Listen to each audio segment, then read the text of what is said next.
Hi, this is Ruth Theresa with One Inspiring Woman, and today I have a few hints and tricks on how to kind of survive the holidays.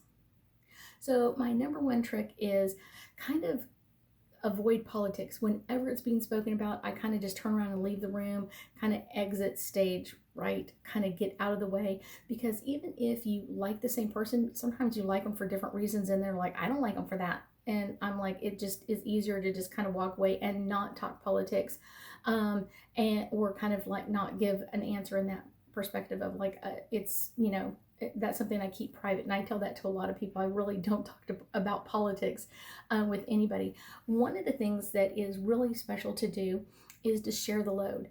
When there's only a few people that are cooking the meal, or one person cooking the meal, it can add a lot of anxiety and pressure of trying to get everything on the table at the same time. So if you're not the one doing the cooking, do whatever you can to make that job easier for them. If that's washing up the dishes, if that's taking out the trash or setting the table, cleaning up anything, or keeping other people out of the way, like the little kids, or in my family, it's kind of the dogs and the animals, kind of like keep them out of the kitchen so the cook can do their job and not have to keep stepping over people or toys or whatever else.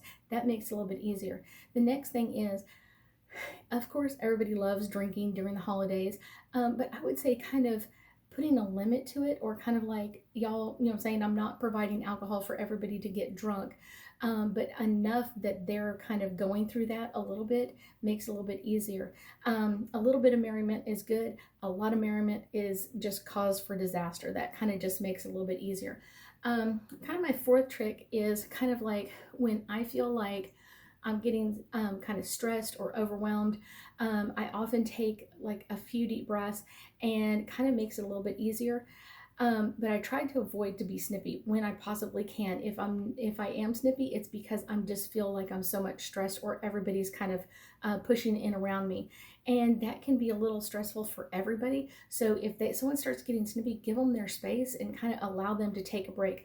Maybe walk outside for a few minutes, or take the opportunity to do something else.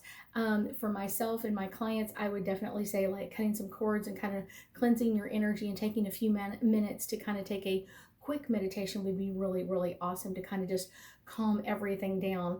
Kind of my next one is when people start talking about kind of getting a little crazy, or things are kind of going off kilter, or there's a lot of aggravation. Everybody has a narcissistic person in their family. It just happens. Each person has to have their own in their family. So usually when this kind of starts happening, I usually kind of use a misdirection of kind of like, let's do this instead, or let's go here instead. Because usually a narcissistic person is going to um, kind of put their negative energy towards some person that they feel is going to take their thunder, or going to take the power away from them in some way. So it's kind of, they're usually directed at one person. And so I try to keep those two people separated as much as possible.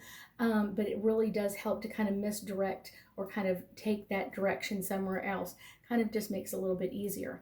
My next one is kind of establishing boundaries.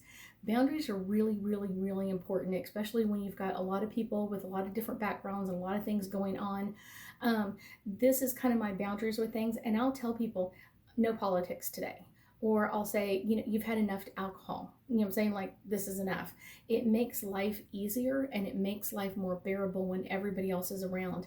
I often ask people to kind of keep an eye on things, or help me with certain things, and it kind of makes them on my team in a little bit of a way of kind of like, hey, make sure so and so doesn't drink too much, or make sure that none of the dogs get in the kitchen. So it kind of helping me out by kind of misdirecting, or kind of keeping my area clean. And I often tell people, this is one of the easiest ways to do this, is really kind of keeping your energy in balance. So if you keep checking in with you and keeping your energy balanced during this day, it's going to make everything flow with ease. And kind of focusing in on like your reactions to things. a lot of times people say things because they really do want your reaction. They want you to react in a big way. They want you to react in some way so they can be like, oh, it's not me, it's her, or whatever it is. And so when I keep track of what I'm reacting to or how I'm reacting, it makes it much easier. So I often take breaks. I often go to my own room and sit in there for a few minutes and kind of do a quick meditation. Sometimes I even hide in the bathroom for a few minutes and just kind of relaxing my energy, because so many times there's people pulling and tugging on your energy, and they want your attention for different things. And so sometimes just kind of, this isn't the right time to do that.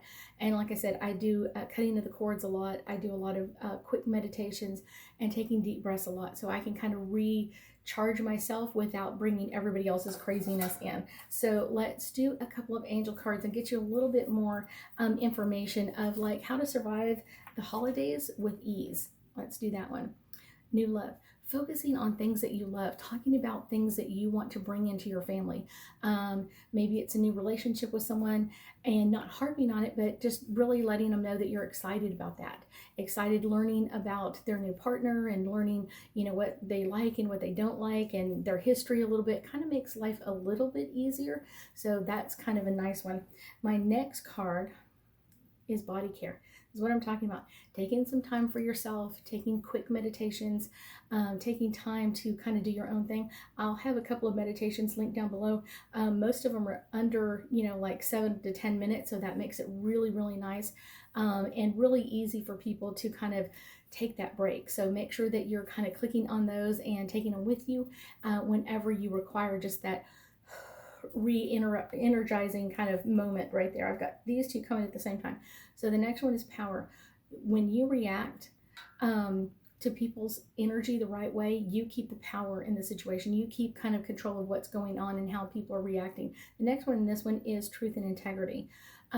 When people say things that aren't right, make sure that you're calling them on it, so it makes everybody feel like they're protected or feel like they're a part of what's going on. When someone feels like they're being jumped on or criticized for something, and everybody has that weak spot. Everybody has a weak spot where we feel like, this is where I'm uncomfortable. I'm not happy about this, or I'm not happy that I've gained weight this year. I'm not happy that this has happened, or I lost my job, or whatever it is. And other people will take that to their advantage and kind of will say something, well, at least I have my job, or something like that. And that's a really good time to kind of like, hey, that's not a good answer. Let's try to change this reaction. And it makes life so much easier when you're kind of standing in your truth and integrity going, that's not a nice thing to say, or that would be hurtful if someone said it to you. And that kind of changes the energy of things, because you're not really telling them that they've done something wrong. You can just say what you've said is hurtful. And that can really change the energy in not only in your family, but in the dynamics of everything that's going to come up in 2022. So I thank you for joining me tonight, and I know that we'll be talking again soon.